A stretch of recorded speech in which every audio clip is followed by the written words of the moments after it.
So let's make our way back down Main Street. Actually, you know what? Before we do that, I want to check in with co-host Dave and see if he was able to get that fast pass for Big Thunder yet. Dave, what do you got? Of course not, you fool. Did you see that? There was nobody there. We're riding this sucker right now.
Never done that before.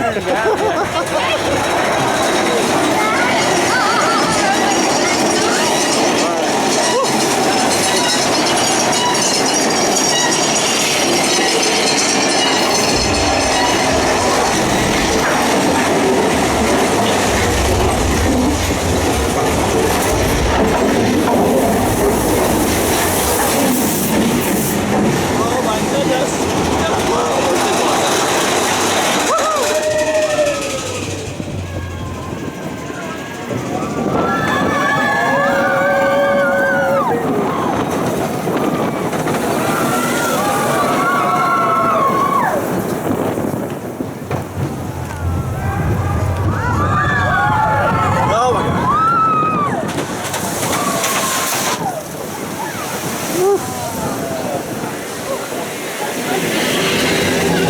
Sorry you guys had to miss that, but I just could not wait. Ah, son of a co-host Dave, that is not cool, man. I really wanted to ride Big Thunder today. You know, this relationship, this new relationship with co-host Dave, maybe we have to reconsider this because already he's taking the camera time and now he's riding our rides.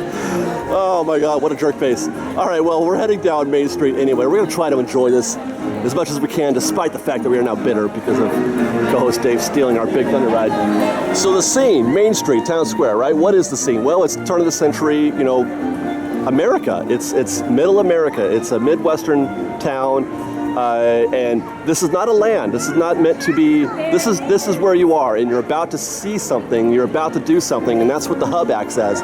You get to choose, you know, which experience. What movie do you want to see? Do you want to have an adventure? Do you want to see a frontier experience, or maybe something fantastical like at Fantasyland, or go to the tomorrow? But whatever the case may be, those are the the experiences that are giving you. Whereas Main Street is meant to be where you are, you know, your reality. So the whole environment, all of Disneyland is set in this, you know, turn of the century environment. And then we see, you know, in the background there is the Sleeping Beauty Castle, and seeing that before is what made me think about this, because the last piece of this puzzle that Walt had imagined was that each of these lands and each area of the park was going to have what he has now famously called a weenie, which is kind of a silly thing to call it, but it has purpose. I didn't know what it meant. I figured out it was an industry term or something. We're going to hang a left here. But no, it's a term that Walt coined himself. As the story goes, as I understand it, he would come home from work late at night, and Walt was a very simple man. He didn't stand on ceremony a lot. He didn't eat a lot of fine foods or anything like that. And one of the things that he used to snack on were hot dogs, cold hot dogs that he would just take out of the fridge when he'd get home. When he did get home, he would grab two, one for himself and one for his dog. But he would tease the dog. He would tease the dog first and play with him, and, like, you know, make him do tricks for the hot dog first before he give it to him. And it was, you know, it's a weenie. So that's what it was. The castle here is the Premier Weenie. It's the lure, the bait. I don't know, not bait is a bad word, but it's something to draw you into the park, to take you to the next stage. And each land has one. The Astro Orbiter there in Tomorrowland, although before it was the Moonliner rocket. You've got the Matterhorn. In Frontierland, it was Mark Twain. And although Adventureland doesn't have one that you could see, although I kind of find that quite inviting, it's the sound of the drums that draw you in. So each area has, or each land has something bringing you into the park, or into that land, I should say.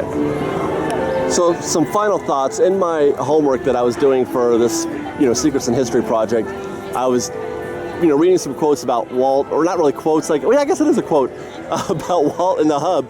The hub was designed to be, obviously the center spoke of the wheel, of the land wheel, spoke. Like, you get the idea, right? So the hub was meant to be a place, I find this humorous, a place for, parents or grandparents to, I can't remember what he said exactly, but something to the effect of they would just send their kids off into the land out there somewhere, and they would stay here and eat popcorn and just wait, because they don't want to get tired or whatever. They don't want to chase around the park. And I find that just in this day and age, can you imagine? I mean, first of all, there's nowhere to sit. There's like what, I see 6 benches here and maybe about as many on each side. You can get a couple hundred people there, right? There's 40,000 people here on a given day, and it's like the line for those benches for the grandparents to sit on would be longer than any if that was the true idea, true purpose. What is this? We have a mystery box. What the heck? Okay, we're here at Astro Orbiter, and there's this thing. That is the most curious thing in the world. I want to know what's inside there so bad right now. Like, I have to know, because there was nothing there before. So they're going to go from, look, this one I get, they're blocking that off, but they've gone from nothing to that. That's fascinating. Anyway, I just find that kind of hilarious. I know Walt's heart was in the right place, because that's what he wanted. His first plans for a park were, as they say, it started when he would take his kids to the park to ride on the carousel or whatever, and he would sit there and watch them play, and he wanted something bigger and more grand. But you can't do that at Disneyland, man. I could barely let my kid out of my sight for a second, let alone throughout this ginormous park. And it was this big, well, nearly this big at the beginning too. So to think that you could just, park here for a few hours as a parent is just that's crazy town, Walt. You're a crazy person.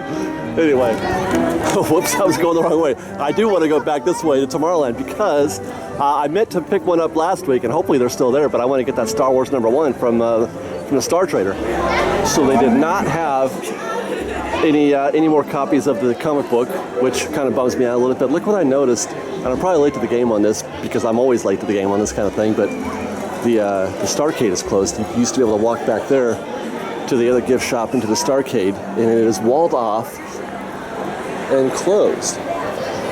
Now hopefully this is a good sign that they've got something better planned for this space, because the previous, as we've said before many times, it's just a awful location in my opinion. They got a little better when they brought back the vintage games, but I mean the Starcade just isn't what it used to be. So you might as well just do something new with it. And hopefully that's what they're doing. And maybe it's part of the 60th. I'm not sure, because it's been used as a meet and greet for certain movies from time to time. But other than that, useless. But yeah, that's a good sign, I think. Good sign.